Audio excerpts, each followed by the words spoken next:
भाई मैं क्या ही बोलूँ, मैं तो उनको सीएम का मटेरियल नहीं मानता।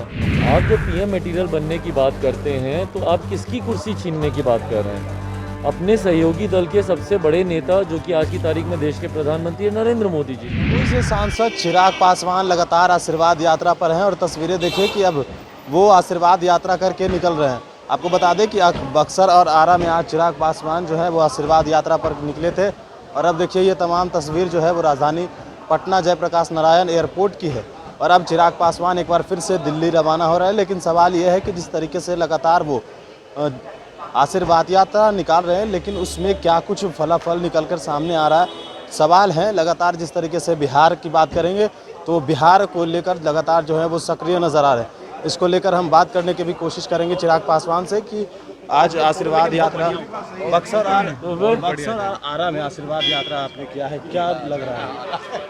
भाई हमको क्या लगेगा, आप बताइए आपको कैसा लग रहा है? आपके कैमराज, आपके पोर्टल पे निरंतर वो तस्वीरें, वो वीडियोस दिखाए जा रहे हैं जिसमें एक अपार जन समर्थन, एक अपार जन सैलाब देखने को मिल रहा है।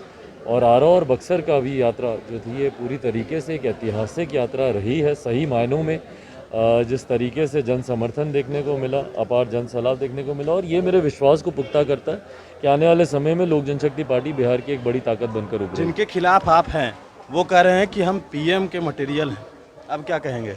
भाई मैं क्या ही बोलूँ, मैं तो उनको सीएम का मटेरियल नहीं मानता। तो उसके बाद उनका पीएम का मटेरियल बनना, और पीएम का मटेरियल आज की तारीख में क्यों? भाई आप पीएम का मटेरियल हैं कि नहीं, चिराग पासवान को कोई फ़र्क नहीं पड़ता, राजद को कोई फ़र्क नहीं पड़ता, कांग्रेस को कोई फ़र्क नहीं पड़ता। फ़र्क पड़ेगा तो किसको? आप ही के अपने सहयोगी को ना। आप जब पीएम मटेरियल बनने की बात करते हैं तो आप किसकी कुर्सी छीनने की बात कर रहे हैं?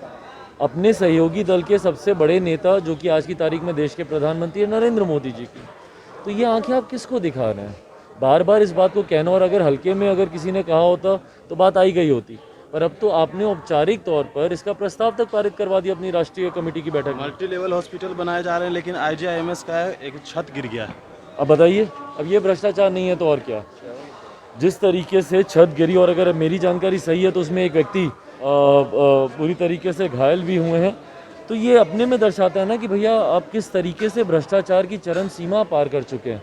इस तरीके से छत का गिर जाना, इस तरीके से भवन जब निर्माण हो रहा था तो उस वक्त क्यों नहीं गुणवत्ता का ध्यान दिया गया? यही बातें मैं हर विषय में बोलता हूँ कि गुणवत्ता के साथ पूरी तरीके से बिहार में हर निर्माण कार्यों के साथ समझौता किया जा रहा है, जिसके परिणाम स्वरूप आए दिन ऐसे हादसे होते हैं। चिराग जी, आखिरी सवाल है, पारिवारिक जिस तरीके से लगातार कहा जा रहा है कि पारिवारिक मुद्दा जो है कब तक सुलझेगा? भाई इसमें उलझा गया कि जो सुलझेगा, हो गया जो होना था। चलिए, थैंक यू भाई। तो ये थे हमारे साथ चिराग पासवान। कई सवाल थे जो हमने इनसे जाने हैं, और लगातार जिस तरीके से ये आशीर्वाद यात्रा कर रहे हैं, तो अब देखना ये होगा कि आशीर्वाद यात्रा का क्या फलाफल निकलता है। फिलहाल राजधानी पटना एयरपोर्ट से दिल्ली के लिए रवाना हो रहे थे, उस वक्त हमने बातचीत की है, और भी अपडेट्स देंगे बस के साथ।